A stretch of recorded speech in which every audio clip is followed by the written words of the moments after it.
Hello everybody, Steve here, and today I have an update on this challenge lock box that I have. This is called Joint Custody and it's by Joe Pix. This was sent to me by Snake 11 days ago, and my update is that late last night I got number 2 open. Number 1 I got open last Monday, so on day 5 I got number 1 open.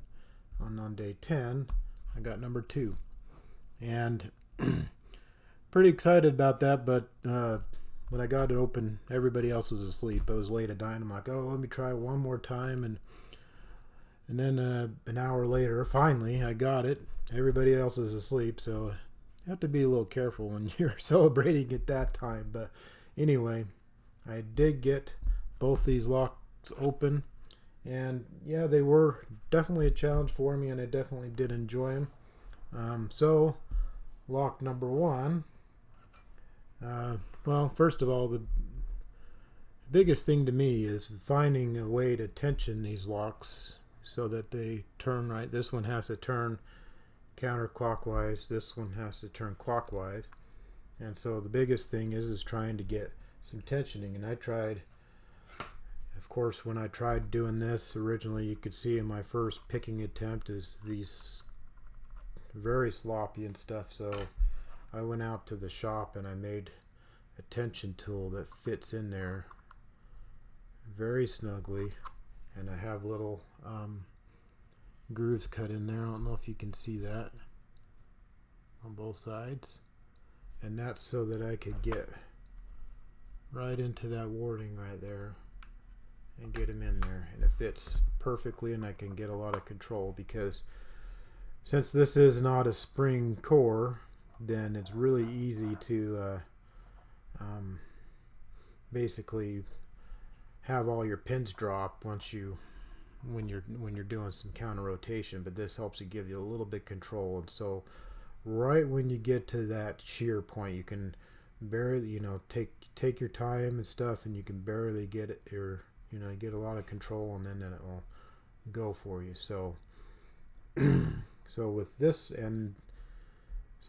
one, I used this tension wrench that I made, and this other side, gotta love these Yale style keyways, right? So this one I just used a couple wiper blade inserts, or made some picks out of there, so I actually used 2 of them so that I can basically do this type of number, and then I had a lot of control over that. And obviously you can tell these are definitely both open, and so that was it as far as tension tools.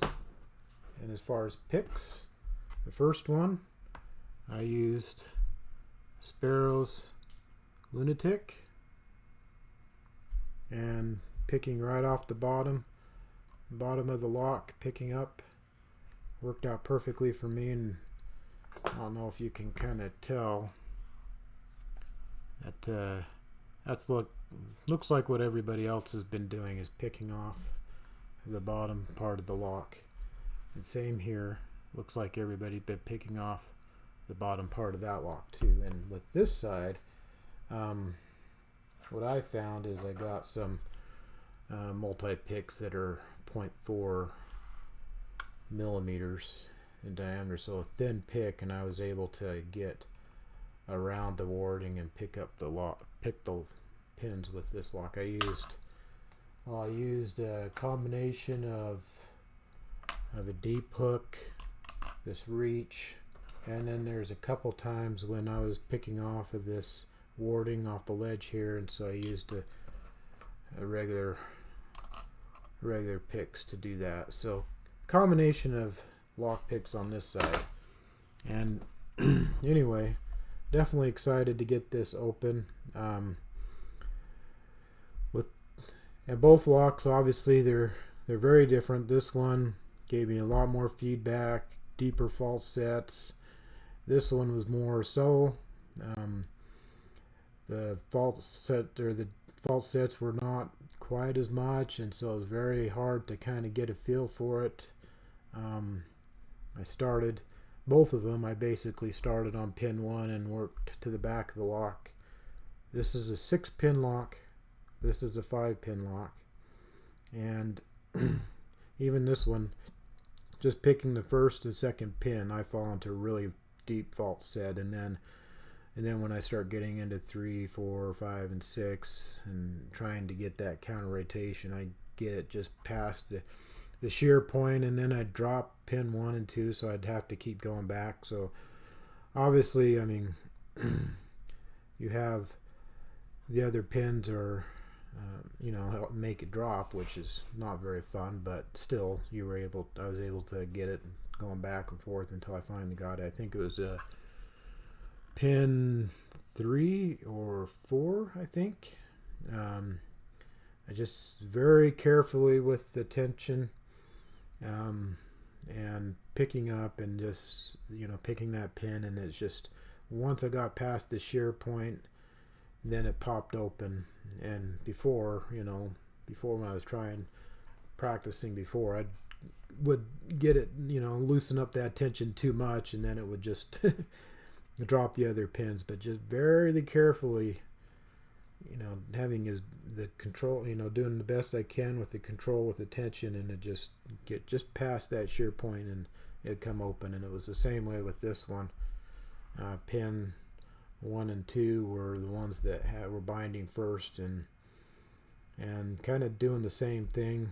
And I think it was pin 3, I think, same kind of thing, when I was able to just pick that pin up to the shear point, and it just came open. But it definitely took me a little while, but I'm glad I had this opportunity to work on this. And now that I have that open, I can open this up. And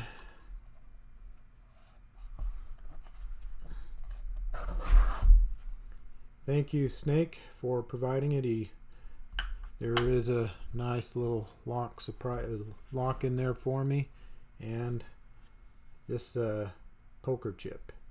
And I just noticed this is magnetic, because there's magnets on here holding this cover up or down in place, and that's kind of magnetic. But anyway, so this is a nice little poker chip from Snake. So thank you very much for sending this my way, and thank you, Joe, for putting this